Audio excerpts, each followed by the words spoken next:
hello zoom H6 recorder यो तपाईले पनि किन्न खोज्नु भएको जस्तो छ यसको रिभ्यू हेर्न खोज्नु भएको छ मैले पनि यो जुम H6 रेकर्डर भर्खरै नेपालमा किनेको छु हेरौँ यसको अनबक्सिङ गरेर यसमा कस्तो खालको फ्यासिलिटीहरु छ भनेर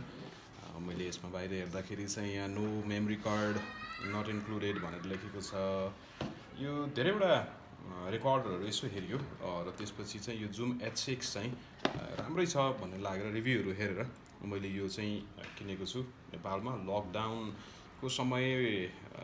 खोलिसकेपछि बिचको समयमा किनेको रेकर्डर हो त्यसले गर्दा मलाई अलिकति यो पैसा चाहिँ अलिकति महँगो परेको छ यसलाई म तपाईलाई त्यो पनि भन्छु यहाँ अलिकति तपाईले एप्लिकेसनहरु देख्न सक्नुहुन्छ यहाँ म्युजिकको लागि भनेको छ त्यसपछि भिडियोको लागि भनेको छ अनि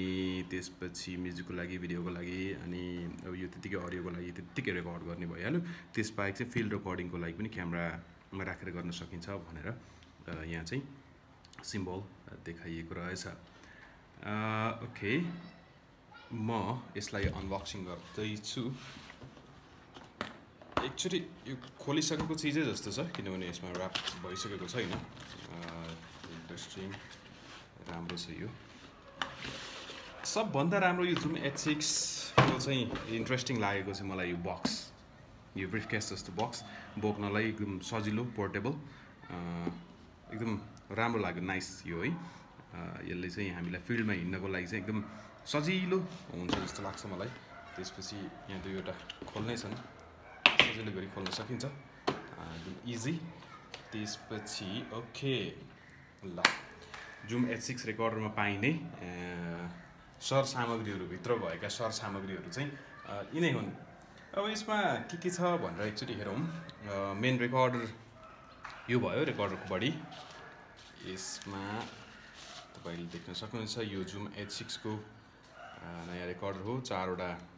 यसमा चाहिँ माइक लाग्छन् चारवटा पोर्टहरु छन् 1 2 3 4 भनेर त्यसपछि डाइरेक्ट यहाँ माइक जोड्न पनि मिल्छ यो माइक जोड्ने चीजहरु चाहिँ यहाँ पक्कै छ है यसमा छ एउटा माइक यो ओम्नी होइन यो 2 डाइरेक्सनल माइक छ 120 डिग्री र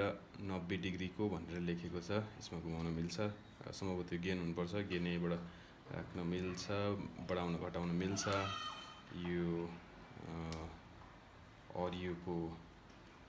प्लेसमेन्ट हेरेर मान्छे कहाँ बस्छ त्यसको प्लेसमेन्ट हेरेर यो सार्न मिल्छ यसमा यसलाई हामीले यो रेकर्डरमा यसरी राखेर यो पोर्ट सम्भवतः यो थिच्नुपर्छ होला ओके यो गरेपछि यो H6 चाहिँ दुई जनाको लागि यहाँ यसरी राख्न मिल्छ अनि त्यसपछि अर्को के छ त यसमा भन्दाखेरि अर्को चाहिँ यो माइक छ यसमा ओम्नी माइक छ सराउन्डिङ रेकर्डहरु गर्नको लागि चाहिँ यो ओम्नी माइक छ यसलाई पनि यसमा जसरी यो निकाल्ने बेलामा चाहिँ दुईटा थिच्नु पर्ने रहेछ यसलाई निकालिसकेपछि यसलाई पनि सजिलै राख्न सकिन्छ यो बेसिक कुरा भयो यो रेकर्डर यसरी हामीले सराउन्डिङ भोइस लिनको लागि अडियो लिनको लागि युज गर्न सक्ने भयो यसमा एउटा पफ गार्ड छ विन्डसिल्ड पनि भन्छ यो यसरी राख्न सकिन्छ यसमा राख्न मिल्छ भनेपछि यसमा पनि पक्कै मिल्छ यसमा पनि मिल्छ तर त्यति राम्रोसँग यो लाग्नै चाहिँ रहेनछ यो त्यति राम्रोसँग राम्रो देखिने गरी चाहिँ बस्ने रहेनछ यो विन्डसिल्ड चाहिँ अलि टाइट गर्दा चाहिँ ठिकै पनि हुन्छ जस्तो छ तर ठ्याक्कै दुईटालाई मिल्ने गरी बनाएको होला त्यसले गर्दा त्यस्तो राम्रो चाहिँ देखिन अब यो केबल चाहिँ अब यसबाट डाइरेक्ट कनेक्ट गर्नको लागि तान्नको लागि यो केबल भइहाल्यो यसबाहेक यसमा पाइने अरु चीजहरु भनेको यो केस एउटा इन्ट्रेस्टिङ भयो अब यसमा ब्याट्री चारवटा लाग्छन् चारवटा डबल ए साइजको ब्याट्री लाग्छ यसमा त्यसपछि हामीले त्यतिकै रेकर्ड गर्नको लागि चाहिँ यो ह्यान्डी भए पनि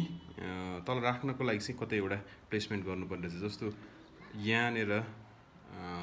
अड्यार राख्नको लागि चाहिँ हामीसँग एउटा ट्राइपड सानो ट्राइपड छ यदि यो ट्राइपड हामीले यहाँ राख्यौं यो ट्राइपड चाहिँ सँगै आउँदैन यो छुट्टै किनेको हो छुट्टै काम लाग्छ भनेर यसरी यो ट्राइपड यसरी राखिदिने हो भने चाहिँ यसको प्लेसमेन्ट यसरी गर्न सकिने रहेछ यसरी राख्न सकिने रहेछ यो यस्तो देखियो ओके नाइस H6 रेकर्डर तपाईँ पनि किन्न खोज्दै हुनुहुन्छ भने चाहिँ यसको भोइस क्वालिटी पक्कै राम्रो छ किनभने योभन्दा अगाडि पनि अरू ठाउँमा प्रयोग गरेको पनि मैले हेरेको छु मैले प्रयोग पनि गरेको छु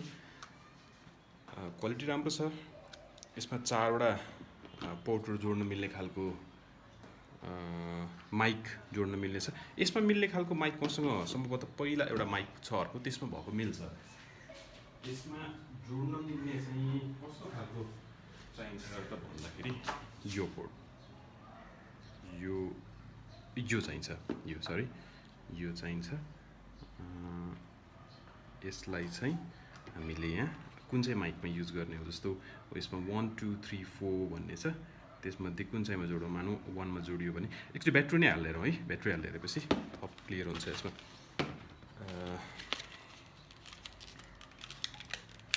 ब्याट्री निकाल्दै छु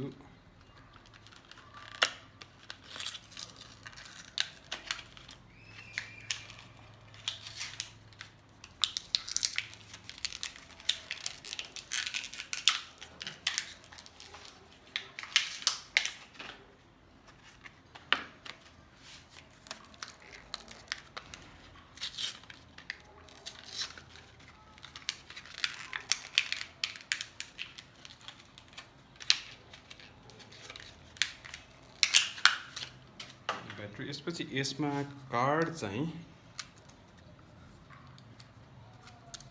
यसमा तपाईले कार्ड चाहिँ हाल्नु पर्ने हुन्छ यो साइजको कार्ड तपाईको यसमा लाग्छ त्यसपछि चाहिँ ब्याट्री प्लस माइनस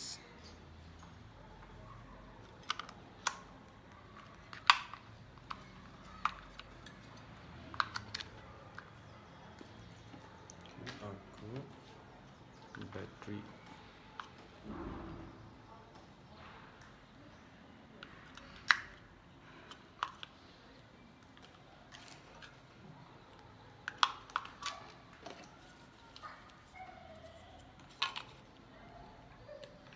यसरी हालिसकेपछि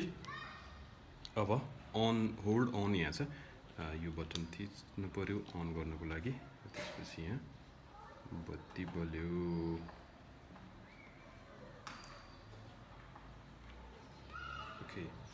अब माइक नजोडिकन रेकर्ड गर्ने हो भने मानौँ हामी यसमा यो ओम्नी माइक जोड्छौँ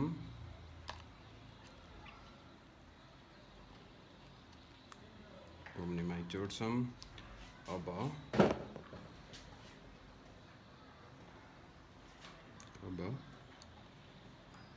यसमा हामी अडियो रेकर्ड गर्न सक्छौँ यो माइक देखाएको छ यहाँनिर भनेपछि यो 1 नम्बरको माइक देखाएको छ सम्भवतः यो सेटिङ्स मिलाउनु पर्छ यो भनेपछि यसको लागि यो माइक हुनुपर्छ लेफ्ट राइट त्यसपछि अडियो गेन बटाउन यो अडियोको गेन चाहिँ बढाउन घटाउन मिल्छ okay this is the H6 zoom recorder तपाईलाई यदि यो इच्छा छ भने मैले यो अनबक्सिङ गरेर देखाएको छु रेकर्डिङ क्वालिटी यसमा राम्रै आउँछ यसमा नो डाउट मेन्यु यो वायर यहाँ छ यदि हामीले चाहिँ यसलाई डाइरेक्ट तान्ने हो भने यसको अडियोहरु मेन्यु यसमा छ त्यसपछि यो प्ले बटन तलमाथि गर्नको लागि हो अर्को दुईटा एउटै काम गर्छ त्यो इयरफोनको लागि यो पोर्ट छ यसमा हेडफोनको लागि यो छ भोल्युम सुन्नको लागि भइहाल्यो होल्ड मिल्छ 4 वटा माइक यसको विशेष व्यवस्था भनेको चाहिँ खास यसको लागि चाहिँ लोप गर्ने चीज भनेको चाहिँ यो 4 वटा माइक हो 4 वटा माइक यसमा जोड्न मिल्छ यो माथिको माइक यो भइहाल्यो र यसको क्वालिटी क्यामेरामा फिल्ड रेकर्डिङमा अरुमा पनि गर्न मिल्छ रिमोटको लागि यहाँ छ भने यसमा सम्भवतः यो जुन्नाउन मिल्ने केही पनि हाल्न मिल्छ तर यो चाहिँ आउँदो रहेछ यसमा तार वा डोरी यसमा राख्न मिल्छ पक्कै पनि यो छ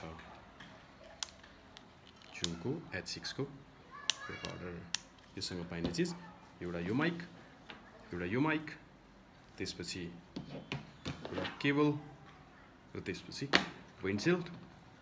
अनि एउटा केस यो इन्ट्रेस्टिङ छ okay thank you so much video हेरिदिनु भयो जुम H6 यदि तपाईलाई पनि कस्तो लाग्छ यसमा रिभ्यू गर्नु होला तपाईको एक्सपिरियन्स पनि कमेन्ट पनि गर्नु होला तिम्रो लागि पनि फाइदा हुन्छ मेरो लागि पनि काम लाग्न सक्छ भिडियो हेरिदिनु भयो थ्याङ्क यू सो मच